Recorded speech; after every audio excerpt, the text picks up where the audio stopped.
to the universe and trust that the universe will figure out how to manifest it.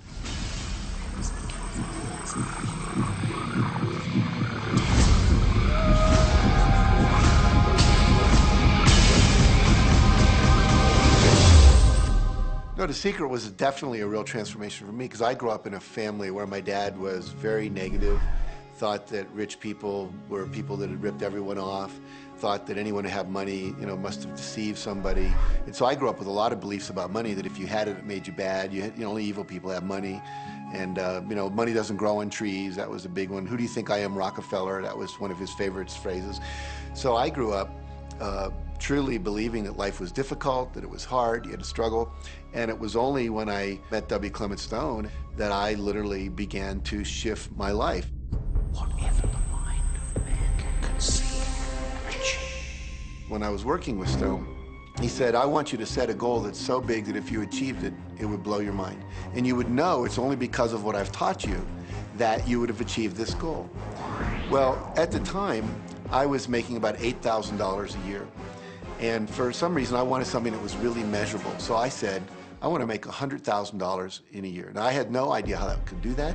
I saw no strategy, no possibility, but I just said, I'm going to declare that, I'm going to believe it, I'm going to act as if it's true, and release it. And so I did that.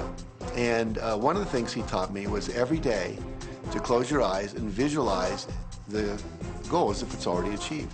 And I had actually made a $100,000 bill that I put on the ceiling. So the first thing I'd see when I woke up, I'd look up and there it was. It would remind me that this was my intention. And then I would close my eyes and visualize having this $100,000 a year lifestyle. And interestingly enough, nothing major happened for about 30 days. I didn't have any great breakthrough ideas. No one was offering me more money. And all of a sudden, I was in the shower, it was about 4 weeks into it, and I had a $100,000 idea. It just came right into my head. I had a book I had written, and I said, if I could sell 400,000 copies of my book at a quarter each, that'd be $100,000. Now, the book was there, but I never had this thought. And one of the secrets, I think, is that when you have inspired thought, you have to trust it, and you have to act on it. Now, I didn't know how to do that. I didn't know how I was going to sell 400,000 copies. We'd never done that. And then I saw the National Enquirer at the supermarket. I had seen that millions of times, and it was just background. And all of a sudden, it jumped out of me as foreground, and I thought, wow, if readers knew about my book, certainly 400,000 people would go out and buy it. And about 6 weeks later, I gave a talk at Hunter College in New York to 600 teachers, and this lady comes up at the end and she says, that was a great talk. I'd like to interview you. Let me give you my card. And I said, who do you write for? I'm a freelancer, but I sell most of my stuff to the National Enquirer. And I had this little theme from the Twilight Zone went off in my head. Na, na, na, na, na, na. You're like, whoa, this stuff's really working. So that article came out, and our book sales started to take off. But the point I want to make is that I was attracting into my life all these different events, including this person. And to make a long story short, I did not make $100,000 that year. We made $92,327. But do you think we were like depressed and going, this doesn't work? No, we were going, whoa, this is amazing. And so my wife said to me, wow, if it works for 100,000, you think it'd work for $1 million? And I said, I don't know, I think so, let's try it. My publisher actually wrote me a check as a royalty check for our first Chicken Soup for the Soul book. And he actually put a smiley face in his signature because it was the first $1 million check he'd ever written.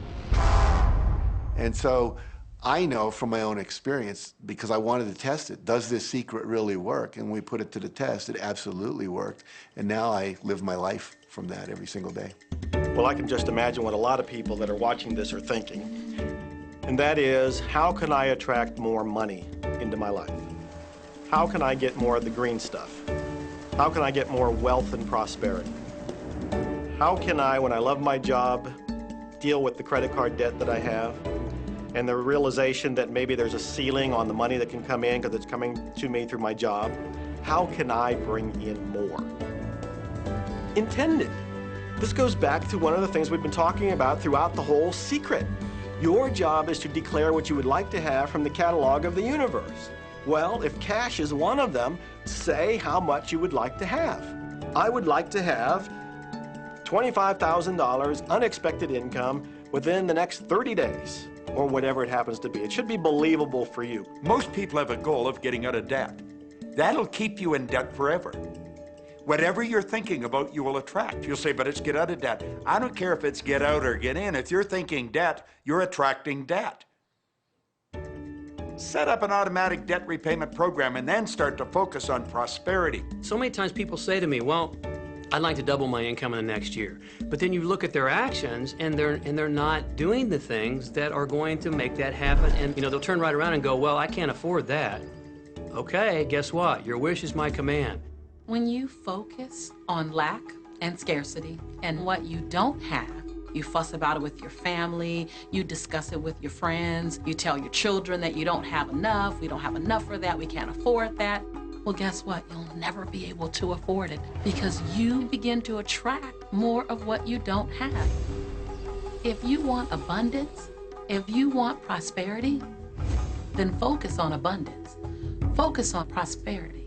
When I first understood the secret, I was getting bills. Every day I'd get a bunch of bills in the mail. And I thought, how do I turn this around? The law of attraction states that what you focus on, you will get. So I got a bank statement. I whited out the total and I put a new total in there. I put exactly how much I wanted to see in the bank. So I thought, what if I just visualize checks coming in the mail? So I just visualize a bunch of checks coming in the mail. Within just 1 month, things started to change. And it is amazing. Today, I just get checks in the mail. I get a few bills, but I get more checks than bills. I grew up on you have to work hard for money, you have to work hard for money. And so I replaced that with money comes easily and frequently. Now, in the beginning, it feels like a lie, right? There was a part of your brain that will say, oh, you liar, it's hard. So you have to know it's this little tennis match that will go on for a while. When it comes to creating wealth, wealth is a mindset. It's all about how you think. I'd say 80% of my coaching that I do one-on-one with folks is about their psychology and the way they think. And I know when people are listening, they say, oh, well, you can do it, I can't. Every person has the capability to change the way they're in a relationship and conversation with money. I find so many people who maybe make a tremendous amount of money, but their relationships stink. That's a technical term, by the way. And that's not wealth. It really isn't. You can go after the money and you might get rich, but it doesn't guarantee you'll be wealthy. I'm not suggesting that money isn't a part of wealth. It absolutely is, but it's only a part.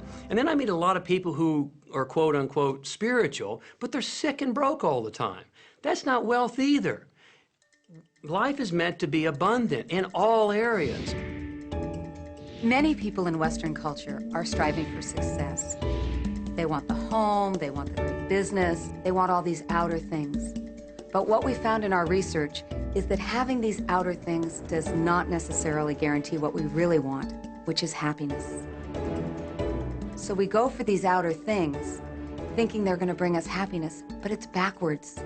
You need to go for the inner joy, the inner peace, the inner vision first, and then all of the outer things appear.